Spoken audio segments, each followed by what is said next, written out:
if there's one thing I want all of our kids to always know when it comes to becoming successful financially, is that you don't focus on just trying to make money.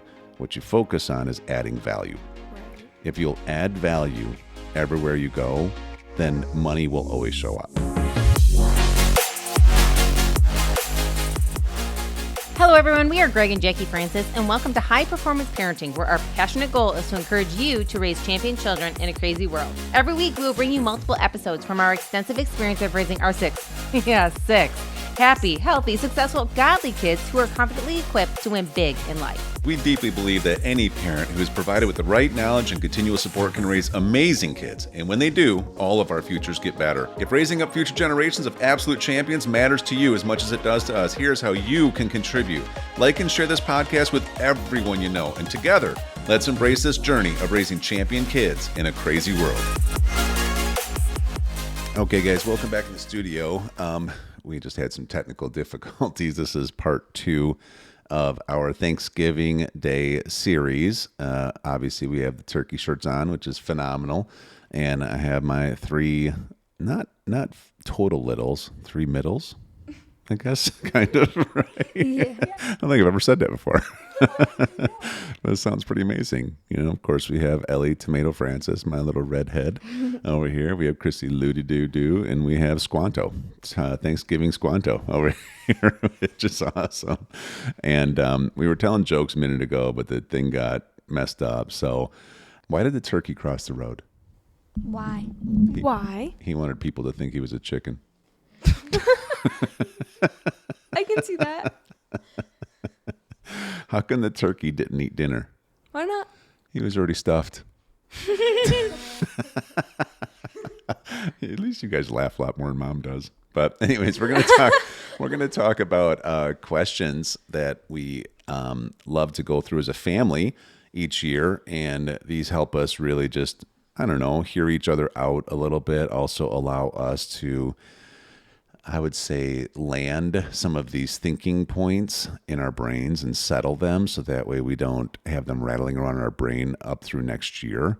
So I have a friend. His name is Dr. Matt Hubbard. He's actually a pastor at Awaken Church out in San Diego. He's a chiropractor, very, very great business guy. I know him very little, but I've followed a lot of his stuff. And I actually got this list from him, and it's been super powerful to actually do this almost each year, where we go through questions, thinking through the previous year, but then also looking towards next year. And so I know we've been doing this. I want to talk it through with you guys a little bit just for the audience, because this is another one of those traditions that we do in our family that I think is it's one of the reasons why our family stays close. We are very intentional, aren't we, you guys, about creating closeness, working towards closeness each year, working towards new goals together each year. We don't just let years just go by without having goals, without having intentionality, without having specific things that we plan to make sure that at the end of the year we can measure, we actually did things that did make us closer, right? Mm-hmm. I mean, most people we coach in business, it's all business goals. Like Christy, I know you just launched Redwood Superkids. Mm-hmm. You're doing great, kicking butt. And you realize, though, you have to be on time frames. You have to set goals for certain dates. You have to have action items.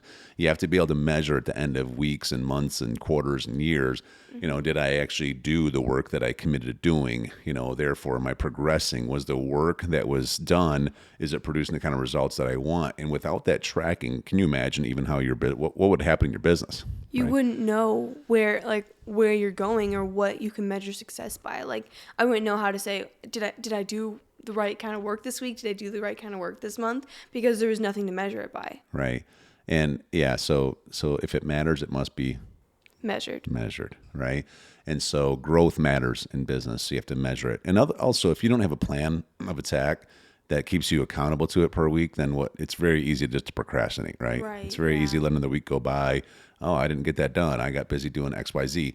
And so it's really important also within the family unit, within marriage, within, you and your kids, that you always have certain goals. And that's why a lot of times we list out things each year, right, of tasks we're going to do. We're going to see each other so many times, or we're going to see each other on, not see each other. We're going to spend time together doing certain amount of vacations, right, as a family. We're we're going to, a lot of times we come up with funny stuff. Back when we lived at the lake in Wisconsin, it was like mom has to get in the water at least 4 times. Yeah, to tube like 10 times. Yeah, we have to tube 10 times. We have to play wiffle ball at least 3 times or something like that. We would set these goals, and then we'd usually have some kind of reward at the end of the year for hitting them. Mom and dad have to have so many date nights or coffee times during the day or during the week per year.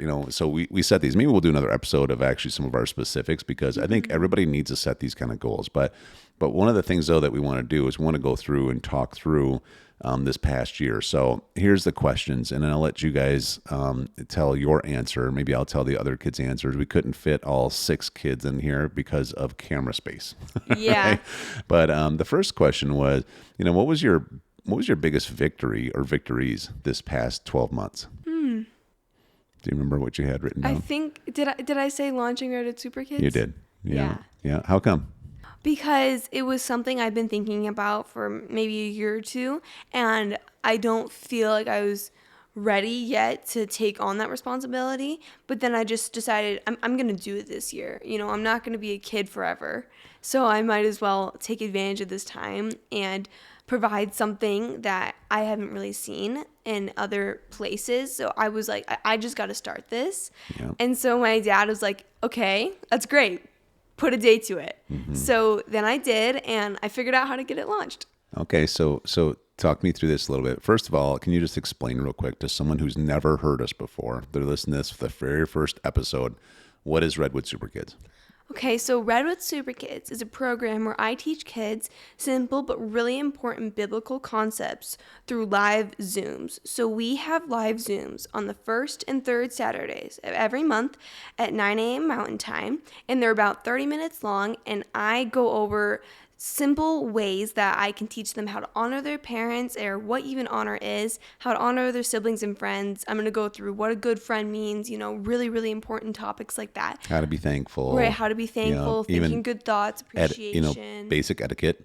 Exactly. Right? Chivalry, things like that. Yeah. Like when you're out in public, things like self-image, how to look people in the eyes, how to, make sure that you have a firm handshake. Exactly. How to make sure that that you're not mumbling, Right. basic but important topics that every kid should learn.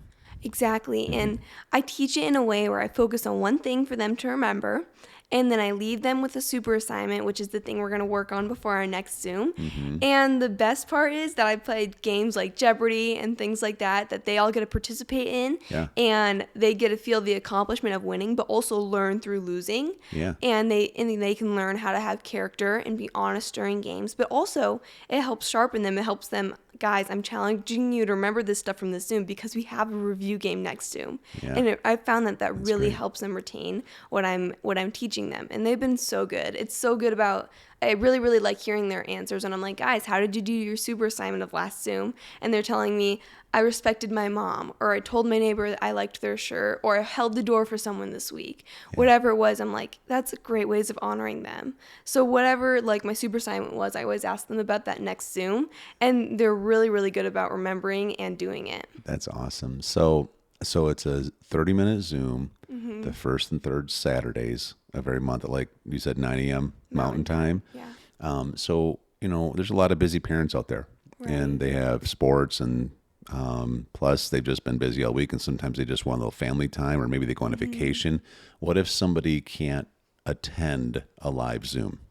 If somebody can't attend the live Zoom, I sent out the recording of the Zoom afterwards for anybody who couldn't join. And it's still really cool to see everybody engaging, and they can still learn when other kids play Zoom and play games and things like that. So I send out the 20 to 30 minute recording to everybody who's part of the program so they can see it afterwards. Right. So that takes a lot of pressure off parents, because I know we've had some people who's like, I'd like my kid to do this. However, I don't want to, I don't want to feel this like I'm disrespecting you if we have to miss certain ones, Right. because we're in a sports season. And the answer is they wouldn't be disrespecting. The watching a Zoom is pretty darn engaging. Yeah.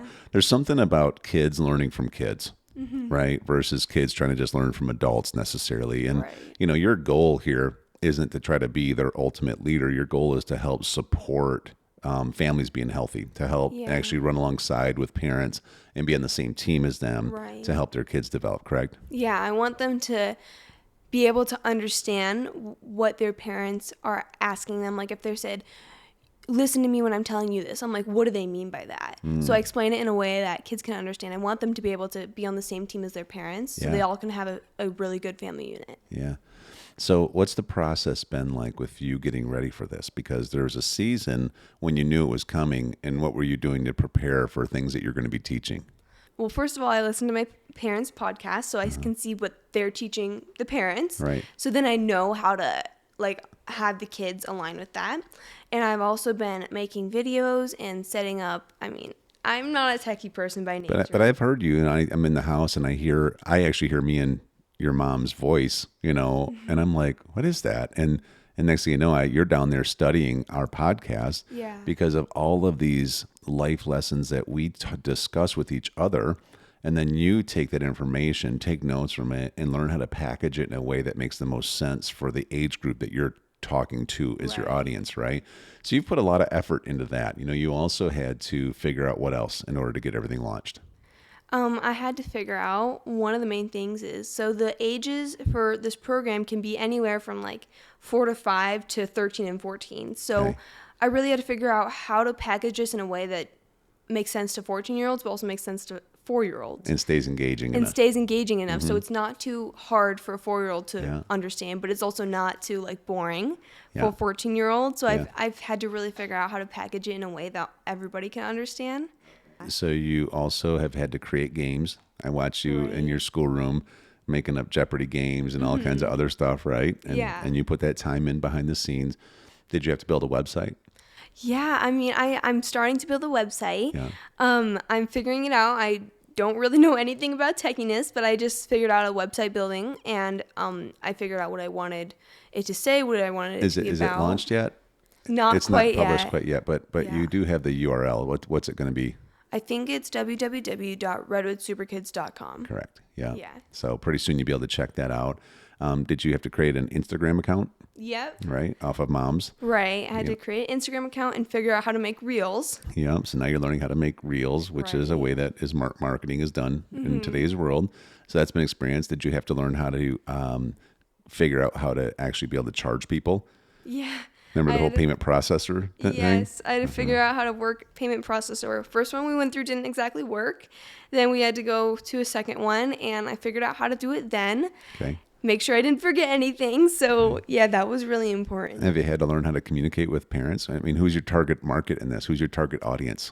Well, the parents are. The parents are, because they're the ones that are going to be paying, right? Because they're actually the customer. And so you've had to learn how to be able to communicate, hey, here's who I am. Here's what I'm trying to do. You had to put together some promotional videos that you can send people, correct? Yeah. Right? Did that take you a little bit of time? Yes, it did. And, well, first of all, I had to memorize this 5-minute video. So that was really important. Right. So you had to write the script. Right. You had to get your bullet points down about what's most compelling. I remember you and I going back and forth about this a little bit. And I'm watching how to make compelling videos and compelling zooms and things like that. Yeah. So I'm like taking as much as I can off of that. So then you had to add like features in it, right? Right. And I had to edit it. It took me several days. Like I added features and I added all kinds of different transitions, and I had to make sure that my voice sounded right, all that kind of stuff. So that took a lot of time. How many times did you have to redo the video, you think? A lot. So I did it like clip by clip, probably like 30 to 45 seconds each. Yeah. But then I do it and I mess up like with the last sentence, and I'm like, no. So I had to like redo it all. And it was a journey. Did I have to like harp on you to get things done by a certain date? No, because I was like, okay, I'm doing this so that I can help serve others. You made your own decision, right? And now you just followed through on your own. Right. It's been one of the most impressive parts about it. I like normally, people have to be on some kind of schedule and almost be threatened to get things done. I haven't had to tell you once to get stuff done. Usually you're bugging me. Hey, Dad, listen, you said you'd help me with this payment processor thing, Hey, Dad, you said you'd help me yesterday. Can you help me today? Yeah. I'm usually the one holding up the process more than you are. I have learned people skills through that, actually. I can't just be like, hey, Dad, you have to help me with this. I do like, hey, Dad, I really appreciate all the things you've been teaching me. Like, it's really important, and I really want to make sure I make this by my deadline. Can you please help me with this? Right. And it's really good to learn. And it works, you know. Yeah. And okay, so you got all that. What your Instagram right now is what? I think that's Redwood _Superkids. Yeah, Redwood _Superkids. Okay, so people can find there. Is there an email people can reach out to you?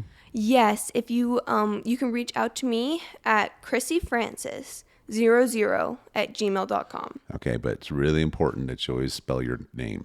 Right, my name is CRISSY. And not CHR. Right, and not with a K. Because that'd be an easy thing. It's CRISSY. FRANCIS. CIS, not CES. Right. Right, which is important also, because this is the things people could get wrong. So Chrissy Francis 00 at gmail.com. At gmail.com. So if anybody had any interest in actually having their kids, by the way, how much does the program cost? It's got to be super expensive, right? With all this effort you put in. I mean, it's very much effort that I put in, but it's $10 a month for one child who wants to join and $20 a month for 2 or more children. So if you have 6 kids like us that want to join, it's only $20 a month. If you have 1 kid, it's $10 a month. What an investment. Very cool. And I suggest that everybody signs up as soon as they can. I'm sure somewhere down the road, your rates will go up, but you'll grandfather in people at their original rate, most likely. And so that's exciting, and you got a lot to come. And you know what? Maybe if anybody out there, if you know anyone that has interest, have them reach out to Chrissy, and she'll make sure she sends you the starter video. And I'm telling you, it's very powerful. We're getting tons of tremendous feedback from the people you currently have. Your audience is growing almost weekly right now, which is exciting. And we haven't even done any really marketing or promotion yet. It's just letting some people, making some people aware that it even exists. So nice job. Okay. Thank you. I know that's our first question. We didn't get very far, but this was a Super Kids promotion message, I guess. But I'm just so proud of you because, and on top of that, you know, if there's one thing I want all of our kids to always know when it comes to becoming successful financially, is that you don't focus on just trying to make money. What you focus on is adding value. Right. If you'll add value everywhere you go, then money will always show up, right? But we got to focus on the serve. We got to focus on, I want to help. You want to help all these kids become super kids, right? That's what your goal is. Well, in order for you to be able to help these kids become super kids, you have to add value to yourself so you have things to offer. Yeah. And that's exactly what you've been doing. That's what all you guys will want to do in order to hit your financial goals and build businesses and be successful. And because I know every one of you guys in our family, you've watched us transition out of the employee world just because we felt like we could serve more people outside of there. Right. And because of that, we've been blessed financially and we live a great life. And we know that you guys all want the same thing. So very proud of you guys. Thank you, Dad. Hey everyone, thanks for listening and thanks for your love and support. We hope that today's episode added tremendous value to you and your family. It would mean so much to us if you would partner with us on our mission of helping parents around the globe raise champion children in this crazy world. To do so, simply take a moment to like and share this podcast with everyone in your network. See you next time.